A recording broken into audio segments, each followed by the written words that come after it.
آج جو فیصل واڈا صاحب ہیں انہوں نے ایک پریس کانفرنس کیا ہے دبئی لیکس میں، پہلے بھی ان کا نام آیا تھا، انہوں نے جو اپنی جو جائیداد تھی دبئی میں اس کو ڈکلیئر کیا ہوا تھا، اب دوبارہ ان کا پھر نام آیا، وہ کہہ رہے ہیں جی میں نے تو پہلے سے ہی ڈکلیئر کیا ہوا ہے، کافی انہوں نے سخت باتیں بھی کی ہیں۔ تو زین قریشی صاحب، آج عمر ایوب صاحب نے بھی کچھ باتیں کی ہیں دبئی لیکس کے حوالے سے، ذرا سن لیتے ہیں وہ کیا کہہ رہے ہیں۔ سورس بھی چیک کریں کہ اماؤنٹ جو ہے یہ اسٹیٹ بینک کی پرمیشن کے ساتھ گئی تھی، کیسے گئی تھی، اور دوسری یہ ہے کہ جو وزیر اعظم عمران خان صاحب کہتے ہیں درست ثابت ہوا، دبئی مطلب جب ملک میں لا اینڈ آرڈر نہیں ہوگا، آئین اور قانون کی بالادستی نہیں ہوگی، تو جو بڑے بڑے فتوے آج تک کر رہے ہیں جو وزیر داخلہ ہو گئے یا باقی لوگ ہو گئے، تو وہ پھر کیوں جا کے انویسٹ کر رہے ہیں وہاں پہ؟ کیا پاکستان میں اعتماد نہیں ہے؟ سرمایہ کاری ادھر ہونی چاہیے نا۔ اچھا زین قریشی صاحب، یہ انلیگل تو نہیں ہے اگر آپ پاکستان سے باہر کوئی جائیداد خریدتے ہیں، انلیگل تو نہیں ہے، لیکن سوال پیدا ہوتا ہے میر صاحب اس میں دو چیزیں ہیں۔ ہاں بالکل انلیگل نہیں ہے اگر آپ نے پاکستان میں کوئی جائیداد خریدی ہے اور اس کو ڈکلیئر کیا ہے۔ ہم اب آفس ہولڈرز کی، پبلک آفس ہولڈرز کی میں بات کر لیتا ہوں پہلے، جو ہم لوگ ہیں، اگر آپ نے گوشواروں میں اس کو جمع کرا دیا ہے، اگر آپ نے ایف بی آر میں اس کو بتا دیا ہے، اور تیسری شرط یہ ہے اگر آپ نے بینکنگ چینلز کے تھرو اپنی منی ٹریل دکھا دیا نا کہ آپ نے وہ پراپرٹی کیسے خریدی، تو کوئی مسئلہ نہیں ہے۔ مسئلہ کہاں پہ آتا ہے کہ جب ان چیزوں میں سے کوئی ایک چیز مسنگ ہوتی ہے یا دو چیز مسنگ ہوتی ہے۔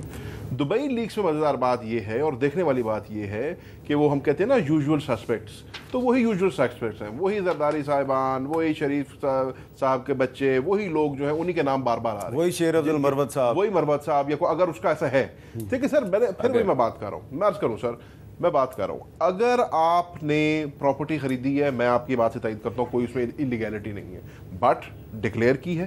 کیا ایف بی آر کو اور ای سی پی کو آپ نے اپنے گوشواروں میں جمع کرایا ہے، اور کیا آپ نے جو آپ کے اینٹی منی لانڈرنگ ایکٹ کے تحت رولز ہیں اس کے تحت آپ نے بینکنگ چینلز دکھائے؟ محسن نقوی صاحب کہتے ہیں میں نے ڈکلیئر کیا ہوا، اگر کر دیا ہوگا تو مسئلہ ختم ہو جائے گا۔ لیکن سوال یہ پیدا ہوتا ہے کہ محسن نقوی صاحب کا ایشو اور ہے، وہ کہتے ہیں میں نے ایک پراپرٹی خرید کے بیچ دی، دوسری خرید لی، اور اس فائنینشیل ایئر میں اس کی جو ہے وہ بھی ڈکلیئر کر دوں گا، لیکن ایشو یہ آتا ہے کہ انہوں نے کیا اس کے ٹیکسز پے کیے؟ خان صاحب کے اوپر تو آپ نے قدغن لگا دی کہ جی انہوں نے توشہ خانہ سے چیز لے کے بیچی اور اس کی سیل جو ہے وہ ڈکلیئر نہیں کی، تو کیا انہوں نے کی ہے؟ اچھا، اور انہوں نے نہیں کیا تو ان پہ بھی ملک صاحب اس میں ایک سوال یہ پیدا ہوتا ہے کہ کوئی چیز چلے ٹھیک ہے مان لیتے ہیں انلیگل نہیں ہے،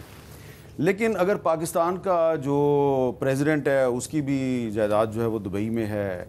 اور جو پرائم منسٹر صاحب کی فیملی کے لوگ ہیں ان کی بھی دبئی میں ہے، وزیر داخلہ کی بھی دبئی میں ہے، شیر افضل مروت کی بھی دبئی میں ہے، بیوروکریٹس، ریٹائرڈ جرنیل، بہت سے لوگ، اس کا مطلب ہے پاکستان از ناٹ سیف، یہاں پہ آپ کو انویسٹمنٹ نہیں کرنی چاہیے، پاکستان سے باہر چلے جائیں۔ یہ مجھے معلوم نہیں ہے کہ کس کس دور میں ہوئی ہے، میں ابھی جب زین قریشی صاحب کی بات سن رہا تھا تو میں سوچ یہ رہا تھا کہ 2018 اور 21-22 تک تو کسی نے بھی پھر پاکستان سے باہر دبئی میں کوئی پراپرٹی نہیں لی ہوگی، کیونکہ اتنے اچھے حالات تھے اور عمران خان صاحب اس وقت وزیر اعظم تھے، تو یہ تو ساری رجسٹرڈ پراپرٹیز ہیں، تو یہ تمام رجسٹرڈ پراپرٹیز میں دیکھ لیں کہ یہ 2018 زرداری صاحب کی تو بہت ہی پرانی ہے۔ جی میں یہ کہہ رہا ہوں کہ جو لاجک پیش کیا گیا اس لاجک کے لحاظ سے دو چیزیں ہونی چاہیے، اگر میں زین صاحب کی بات مان لوں، ایک تو 2018 سے لے کے 21-22 تک کوئی پاکستان سے باہر نہیں گیا، کسی نے کوئی پراپرٹی نہیں خریدی ہونی چاہیے، ایک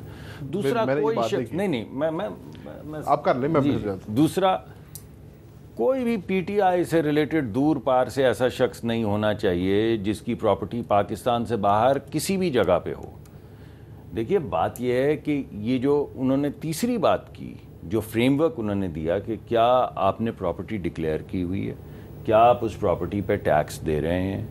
کیا اس پراپرٹی کی جو منی ٹریل ہے وہ آپ دے سکتے ہیں، اگر یہ تینوں باتیں ٹھیک ہیں تو بالکل آپ برحق ہیں کہ آپ جہاں بھی تو سر میں نے تو اس کو مشروط نہیں کیا نا 2018 سے یا پی ٹی آئی کی حکومت سے۔ نہیں، وہ آپ نے کیونکہ کہا نا کہ جو یہی لوگ ہیں، تو میں نے کہا پھر دوسرے لوگوں کی تو نہیں ہونی چاہیے، آپ زرداری صاحب کا صرف ذکر کریں اور پھر دیگر لوگوں کا ذکر ہم نہ کریں تو تھوڑی سی زیادتی ہے۔ میں کہہ رہا ہوں کہ جن لوگوں کا پیناما میں نام آیا، جن لوگوں کا پینڈورا میں نام آیا، جن لوگوں کا انہی لوگوں کے بار بار بھی نام آیا۔ دیکھیں نا بات یہ ہے کہ جن کا پیناما میں 300-350 لوگوں کا نام آیا، اس میں سے ایک کو آپ نے انویسٹیگیٹ، آپ کو تو نام بھی باقیوں کے نہیں پتا، وہ کون لوگ تھے؟ وہ جو 300 350 لوگ تھے، باقی جن کی ہم نے بات کرنی تھی، خان صاحب نے کہا بھی کہ یہاں سے شروع کریں گے پھر آگے لے کر بالکل کریں سر، میں نے تو اس لیے مگر آگے تو گئے نہیں۔ کو اب یہاں پہ بھی کل جو میں پروگرام عمر آپ کے وہ جو ہیں یہ چیمہ صاحب، ان کا میں ایک پروگرام دیکھ رہا تھا، انہوں نے کہا اس میں سیاستدان تو بہت کم ہے۔ جو میں نے پروگرام ان کا مارننگ شو غالباً آپ ہی کا تھا دیکھا، انہوں نے کہا اس میں سیاستدان تو بہت کم ہے، اس میں تو زیادہ تر لوگ وہ ہیں جو بزنس مین ہیں یا وہ ہیں جن کا ہمیں پتہ نہیں وہ کون ہے۔ تو ہونا یہ چاہیے کہ وہ جو بھی لسٹ ہے ایف بی آر اس کو چیک کرے، پتہ کرے وہ کون لوگ ہیں، پتہ کرے انہوں نے ڈکلیئر کی ہے، ان کے ٹیکسز ہیں۔ میں سر وہی کوالیفائی کر رہا ہوں اسٹیٹمنٹ کو، اس لیے میں نے اس کو دو چیزوں سے کوالیفائی کر دیا کہ ایک تو پبلک آفس ہولڈرز کی میں نے بات کی کیونکہ ہمارا ان سے تعلق ہے، اور دوسری میں نے بات یہ کی کہ اگر کسی نے صحیح طریقے سے کیا اس سے کوئی لڑائی نہیں۔ بالکل ٹھیک ہے، آپ دونوں کا بہت بہت شکریہ، لیکن میں مصدق ملک صاحب کی اس بات کروں گا کہ ایف بی آر جو ہے وہ چیک کرے، اور خاص طور پہ اس میں جو کچھ سرکاری ملازم ہیں، جو بڑے بڑے افسر ہیں، ریٹائرمنٹ کے بعد انہوں نے بہت سی جائیداد صرف دبئی میں نہیں خریدی، پاکستان میں بھی خریدی ہے، اور اسلام آباد میں بہت سے گھر خریدے ہوئے ہیں، لیکن جو ان کی جو تنخواہ تھی وہ تو اتنی نہیں تھی، تو وہ پھر کہاں سے آئی؟ ایف بی آر اس کا بھی تو پتہ کرے نا، اور اگر پتہ کرے گی تو پھر پتہ چلے گا کہ صرف پاکستان میں جو ہے وہ ایف بی آر سیاستدانوں کے پیچھے نہیں لگتی، بلکہ کچھ اور لوگ جن کے پیچھے کوئی نہیں لگتا ان کے پیچھے بھی لگ جاتی ہے۔ جب آپ قانون کو صرف ایک ہی نظر سے دیکھیں گے تو پاکستان کے بہت سے مسئلے حل ہو جائیں گے۔